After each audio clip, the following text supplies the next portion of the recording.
तो दोस्तों, आज हम आपको लेकर चलने वाले हैं उस दौर में जब ना कोई राज था ना शासन, बस था जंगल, आस्था और देवता की शक्ति। कहते हैं हर भूमि की अपनी आत्मा होती है और जब उस आत्मा पर कोई अन्याय करता है तो देवता स्वयं अवतार लेकर उसकी रक्षा करते हैं। आज की ये कहानी सिर्फ एक योद्धा की नहीं बल्कि उस दैव की है जिसने इंसान और ईश्वर के बीच की रेखा मिटा दी। स्वागत है आपका कांतारा चैप्टर 1 की रहस्यमयी और अद्भुत गाथा में, जहाँ जन्म हुआ था दैव की परंपरा का और जहाँ से शुरू हुई थी कांतारा की दुनिया। तो फिल्म की शुरुआत उस जगह से होती है जहाँ से कांतारा फिल्म खत्म हुई थी। सबसे शुरुआत में हमें शिवा का बेटा दिखाया जाता है। शिवा का बेटा उस जगह पर खड़ा होता है जहाँ से शिवा जो है वो पोला के दिन गायब हो गया था और फिर यहीं के लोग जो है वो शिवा को उनके पूर्वजों की कहानी सुनाने लगते हैं। तो कहानी जो है वो 300 ईस्वी में पहुंच जाती है जहाँ कादम्ब वंश के लोग जो है वो इस जगह पर राज करते हैं और शिवा के जो पूर्वज हैं वो एक जंगल में रहते हैं और उस जंगल को कांतारा कहते हैं। शिवा के पूर्वज जिस जगह पर रहते हैं वो बहुत ही शक्तिशाली और दैविक शक्तियों से घिरी हुई है। तभी इन्हीं में से बेदी नाम की लड़की को एक पत्थर दिखाई पड़ता है। दरअसल में ये एक पत्थर नहीं होता है बल्कि ये कांतारा जंगल के दैव होते हैं और दैव ही बहुत सालों से कांतारा जंगल की रक्षा करते आ रहे हैं। जिसके बाद हमें कादम्ब वंश के बांग्रा राज्य के राजा को दिखाया जाता है जो कि बहुत ही ज्यादा क्रूर है। राजा सिर्फ अपने आप को और अपने राज्य को ही सब कुछ समझता है, बाकी सभी लोगों को वो काम करने वाले लोग समझता है, जिस वजह से वो लोगों पर अत्याचार करता है। जो चीज राजा को पसंद आती है वो उस चीज को छीन लेता है। तभी राजा को कांतारा जंगल के बारे में मालूम चलता है। राजा को कांतारा की दैविक शक्ति के बारे में थोड़ा बहुत ही नॉलेज है, लेकिन राजा को ये नहीं मालूम है कि उस जंगल में कुछ ऐसी चीजें हैं जिनसे कि पूरी दुनिया में व्यापार किया जा सकता है। तो वहाँ के बहुत सारे लोगों को मारता है और लोगों को बांग्रा राज में काम पर रख लेता है। कि तभी राजा जो है वो भैरवा नाम के एक आदमी को देखता है जो कि मछली पकड़ रहा था। ये भी दरअसल में कांतारा में ही रहने वाला आदमी है। ये बात जब राजा को मालूम चली तो वो भैरवा को मारने ही वाला था कि तभी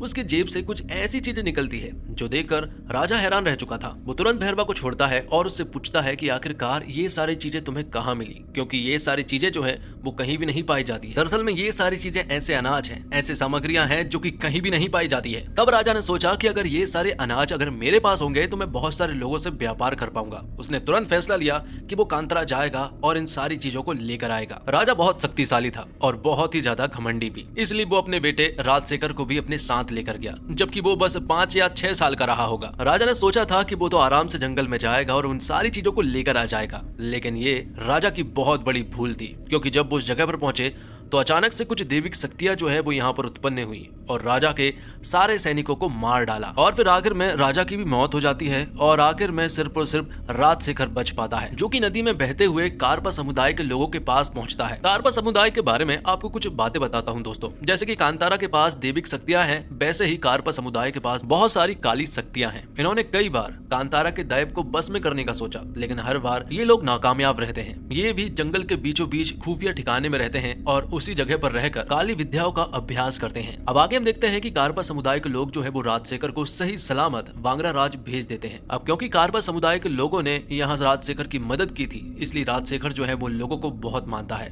और अब राजशेखर भी अपने पिता की तरह ही इस राज्य पर शासन करने लगता है। और अब कुछ सालों के बाद राजशेखर का एक बेटा और एक बेटी होती है। बेटा तो सही सलामत था, लेकिन बेटी की हालत काफी ज्यादा बिगड़ी हुई थी। वो अधमरी हालत में थी और तो और उसके हाथ पैर भी ठीक से काम नहीं कर रहे थे।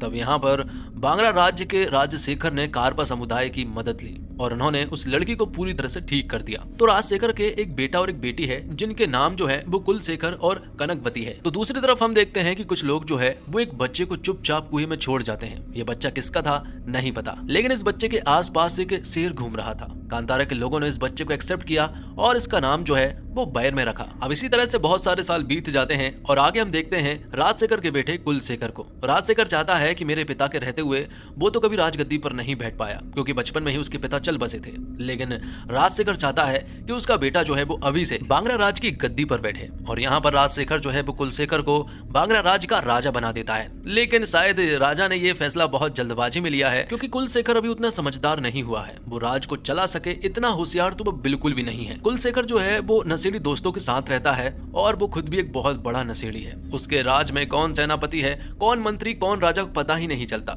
सबके सब एक दूसरे से बहुत ही उल्टी सीधी बातें करते रहते हैं। अगर राजशेखर उनके दरबार में ना होता तो कुलशेखर तो इस राज को ही ढाबा बना देता। तो राजशेखर जो है वो सभी लोगों को, अपने राज के हर एक इंसान को उसने कांतारा के बारे में बताकर रखा है कि वो एक ऐसी जगह है जहाँ पर किसी का भी जाना ठीक नहीं है, क्योंकि राजशेखर ने अपने पिता को कांतारा में ही मरते हुए देखा था। तब से ही राजशेखर के अंदर कांतारा को लेकर इतना ज्यादा डर है कि उसने आज तक कांतारा की तरफ मुड़कर तक नहीं देखा और यहाँ उसने कुलशेखर को भी साफ शब्दों में कह दिया था कि वो भी कांतारा कभी ना जाए। लेकिन कुलशेखर और उसके दोस्त जो है वो एक नंबर के अड़ियल हैं। वो राजशेखर की बात बिल्कुल भी नहीं मानते हैं। राजशेखर जिस चीज के लिए मना करेगा ये लोग वही चीजें करेंगे। अब क्योंकि कुलशेखर राजा बन चुका था इसलिए उसके दोस्त पार्टी मांग रहे थे, लेकिन पार्टी तो नहीं कर सकते इसलिए वो शिकार पर चले जाते हैं और उन्होंने चुना कांतारा के जंगल को। जब नशे की हालत में वो अंदर घुसे तो शुरुआत में तो उन्हें कुछ भी नजर नहीं आया था, सारी चीजें नॉर्मल चल रही थी। लेकिन जैसे जैसे अंदर गए यहाँ की चीजें बदलने लगी, कुछ दैविक शक्तियां सामने आने लगी और फिर धीरे धीरे कुलशेखर के सारे सैनिक जो है वो मारे जाने लगे। मौका देखकर कुलशेखर उसके सारे दोस्त यहाँ से भाग जाते हैं और इसी जगह पर हम सबसे पहले बैरमे को देख पाते हैं जो कि इस फिल्म का हीरो है। और अब हमें पता चलता है कि कुलशेखर के सारे सैनिकों में से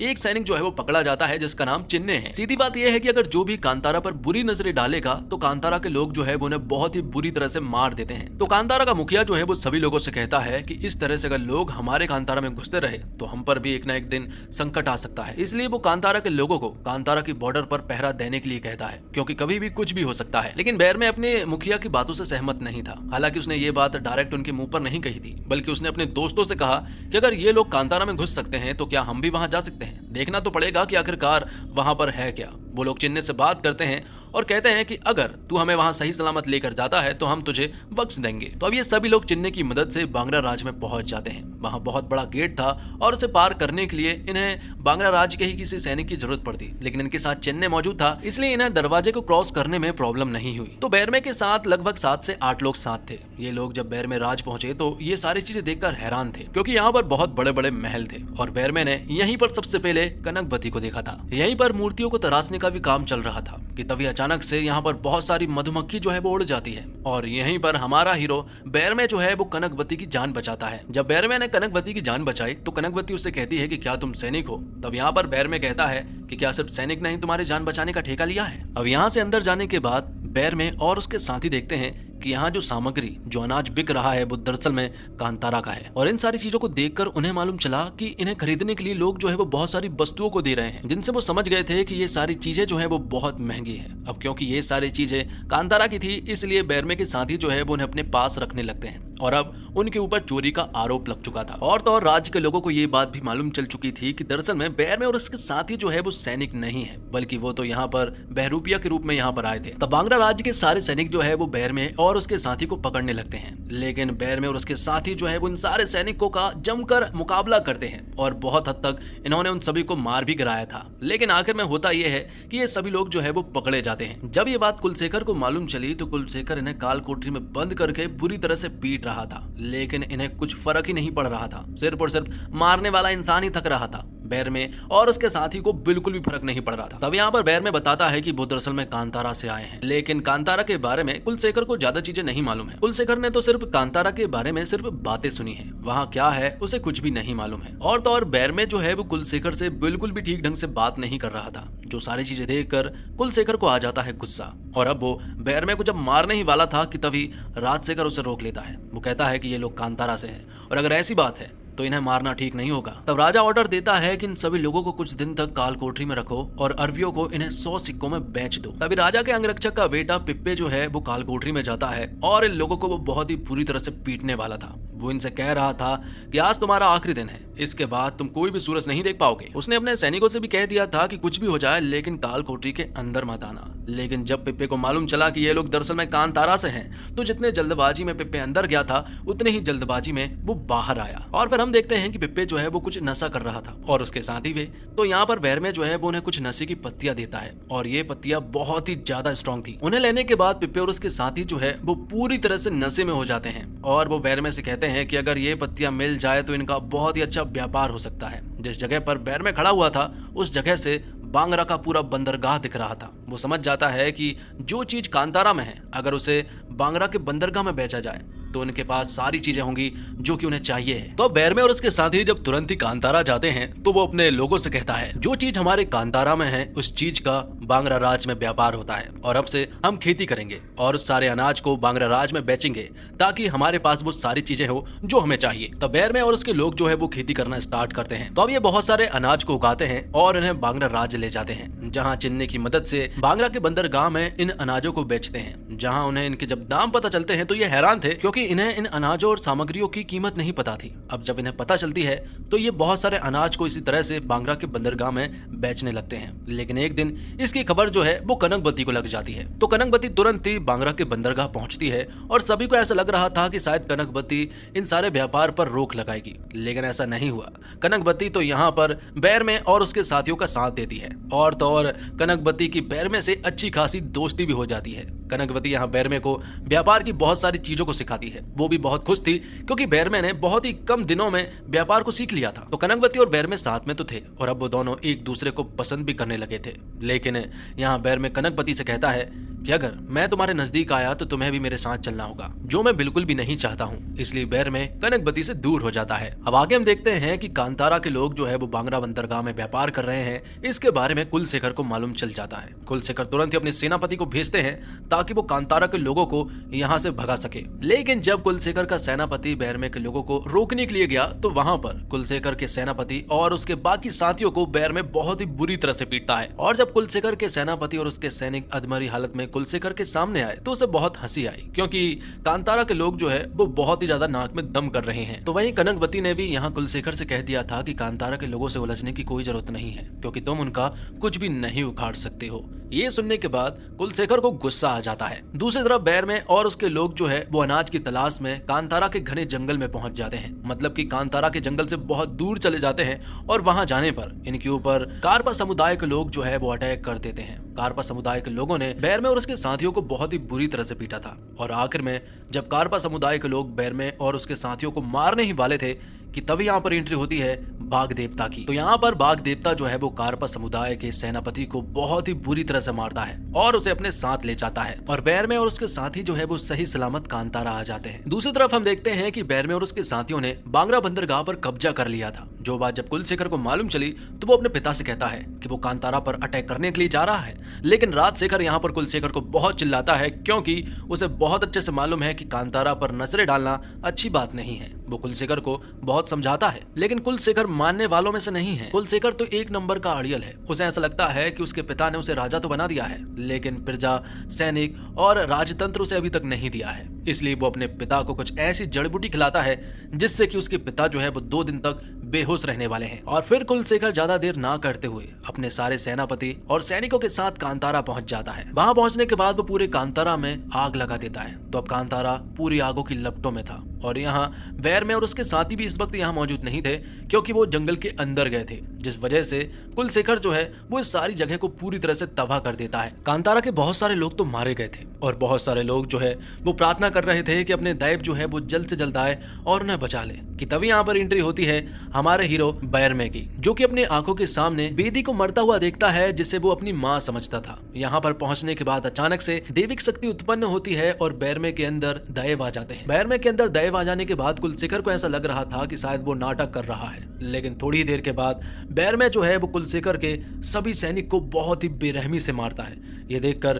कुलशेखर भी हैरान रह चुका था और फिर आखिर में बैरमे कुलशेखर को भी जान से मार देता है। अब आगे हम देखते हैं कि 2 दिन के बाद राजशेखर को होश आता है। जब उसे मालूम चला कि कुलशेखर को कांतारा के लोगों ने मार दिया तो वो बहुत ही ज्यादा उदास हुआ। जैसे उसे होश आया तो वो तुरंत ही अपने बेटे कुलशेखर को अंतिम अग्नि देने जाता है। उसे बहुत ज्यादा अफसोस भी था, क्योंकि वो अपने बेटे को नहीं बचा पाया। उसे अफसोस था कि वो उसे कांतारा जाने से नहीं रोक पाया, क्योंकि राजशेखर को तो हमेशा से कांतारा की दैविक शक्तियों के बारे में मालूम था। वो बहुत अच्छे से जानता है कि वहाँ के लोगों के अंदर कितनी शक्तियां हैं। और अब बांग्रा राज में एक के बाद एक प्रॉब्लम आती जा रही थी, क्योंकि हाल ही में बांग्रा राज की शिवलिंग जो है वो खंडित हो चुकी थी, जो कि एक अशांति और संकट का प्रतीक है। अगर ऐसा ही रहा और नए देवता की यहाँ पर स्थापना नहीं की गई तो उनके राज का तो विनाश एकदम तय है। दूसरी तरफ कांतारा के लोगों ने ठान कर बैठे हैं कि अगर बांग्रा राज का कोई भी इंसान अगर कांतारा की सीमा पर भी आता है तो वो उसे जान से मार देंगे। कि थोड़ी ही देर के बाद हम देखते हैं कि यहाँ पर कनकबती जो है वो कांतारा पहुंच जाती है। कनकबती के साथ बहुत सारे सैनिक भी थे और यहाँ पर कांतारा के लोग जो है वो सारे सैनिकों को मार देते हैं। अब सिर्फ कनकबती बची थी। कनकबती यहाँ पर एक प्रस्ताव लेकर आई थी। वो बताती है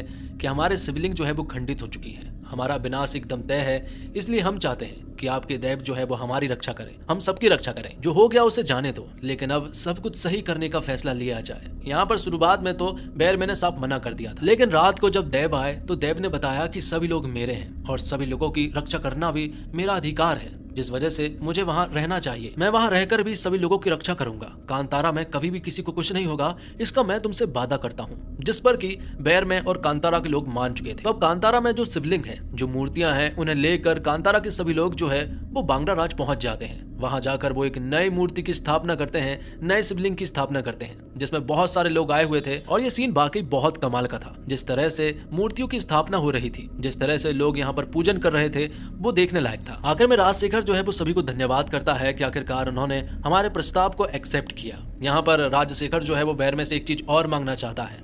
वो कहता है कि अगर हमें बांग्रा बंदरगाह मिल जाए तो बहुत अच्छा होगा, जिसके लिए बैरमे मान जाता है। वो बांग्रा बंदरगाह को छोड़ देता है, लेकिन यहाँ पर बैरमे की भी एक मांग थी। वो कहता है कि आपकी जेल में जितने भी हमारे बंदी हैं उन सभी लोगों को छोड़ना होगा, जिसके लिए राजशेखर भी मान जाता है। और सारे बंदी जो है, जो कि कांतारा के थे, वो सभी लोग कांतारा वापस आ जाते हैं। ये देखकर बैरमे और सभी लोगों को बहुत खुशी हुई थी। लेकिन कुछ ही समय के बाद कांतारा में अशांति फैलने लगती है, जानवर मरने लगते हैं, और तो और यहाँ पर कुछ ऐसी बीमारी भी उत्पन्न हो रही थी जिससे कि बूढ़े और बच्चे जो है वो मर रहे थे। ये देखकर सभी लोग हैरान थे। सभी लोग समझ गए थे कि दैव जो है वो शायद उनसे रूठे हैं या फिर उन्हें किसी ने बस में कर लिया हो। लेकिन ये इतना आसान नहीं था कि तभी बैरमे को एक सपना आता है और मालूम चलता है कि दैव जो है वो सचमुच ही किसी के बस में है, क्योंकि बैरमे ने जो सपने में देखा ऐसा उसने कभी भी नहीं देखा था। और ये काम दरअसल में कारपा समुदाय का होता है। दरअसल में कारपा समुदाय इसी तरह की काली विद्याओं पर भरोसा करते हैं। वो कई सालों से इस पर अध्ययन कर रहे हैं और यहाँ एक सबसे बड़ा नाम सामने आता है और वो नाम था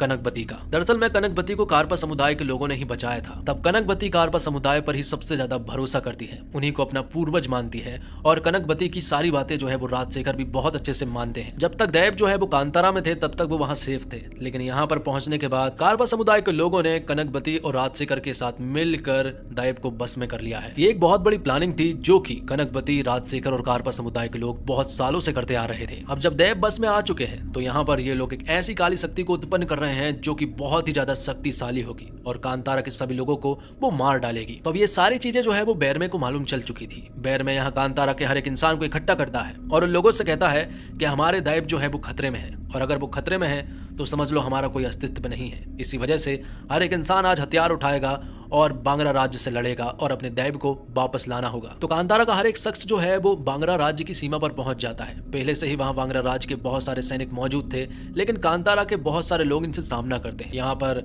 बैरमे अकेला ही बांग्रा राज्य के बहुत सारे लोगों को अकेला ही मार डालता है। वो उन सभी लोगों के ऊपर बहुत ज्यादा भारी पड़ रहा था। दूसरी तरफ हम देखते हैं कि कारपा समुदाय की काली शक्तियां जो है वो उत्पन्न हो रही है, लेकिन इसके लिए थोड़ा टाइम लगेगा और उन्हें शाम तक का वक्त दिया जाता है कि किसी भी तरह बस कांतारा के लोगों को शाम तक के लिए उलझा कर रख लो। जिसके बाद काली विद्या एक बार उत्पन्न हो गई, उसके बाद तो राजशेखर बहुत ज्यादा शक्तिशाली हो जाएगा। तो शाम होने के बाद अब काली शक्तियां जो है वो उत्पन्न हो जाती है। कारपा समुदाय, राजशेखर और कनकवती यहाँ मिलकर बैरमे का सामना करते हैं। बैरमे अब उनके सामने कुछ भी नहीं था। बैरमे को वो लोग बहुत ही बुरी तरह से मार पीट रहे थे कि तभी यहाँ पर भैरवा आता है। भैरवा यहाँ पर बैरमे से कहता है कि शायद तुम्हें पता नहीं है कि तुम कौन हो, तुम्हें उसी जगह पर जाना होगा जहां तुम हमें मिले थे। तुम कहां से आए थे हमें नहीं मालूम है, लेकिन अब क्या करने वाले हो ये बहुत ही अच्छे से मालूम है। जिसके बाद बैरमे जो है वो उस कुएं के अंदर जाता है। वहां जाकर उसे कुछ रास्तों के बारे में मालूम चलता है, जिससे कि वो उस जगह पर पहुंच जाता है जहां पर कि शिवलिंग और त्रिशूल दोनों ही मौजूद थे। इन्हीं की रक्षा करने के लिए यहीं पर एक दूत भी बैठा हुआ था, लेकिन शुरुआत में वो बैरमे को मारने की कोशिश कर रहा था, लेकिन आखिर में जब उसने बैरमे के हाथ में त्रिशूल देखा तो उसने उन्हें प्रणाम किया और चुपचाप यहाँ से चला गया, क्योंकि बैरमे जो है वो साक्षात महादेव बन चुका था। तो अब बैरमे के अंदर सारे दैव की पावर भी मौजूद थी। वो तुरंत ही उस जगह पर जाता है जहाँ जाने के लिए एक ऐसी शक्ति प्रकट होती है जो देखकर सभी लोग हैरान थे।